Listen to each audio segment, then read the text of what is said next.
Լաբորատոր ծառայությունների համար մենք երբ ենք բացառելու կանխիկ վճարումը այն տրամաբանությամբ, որ կանխիկ վճարումը նաև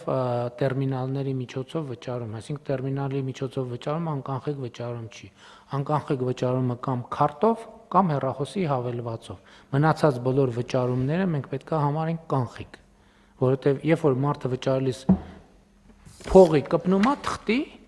դա կանխիկ վճարում է, կապ չունի ում է տալիս, ինչ տարբերություն մարդու է տալիս, թե ապարատի։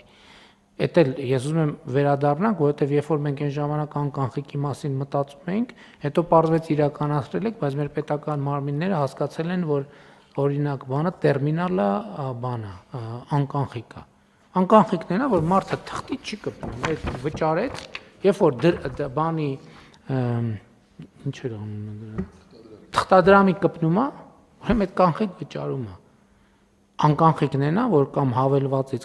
ցա վճարում կամ կարճ ասած թղթի չի կպնում ինքը։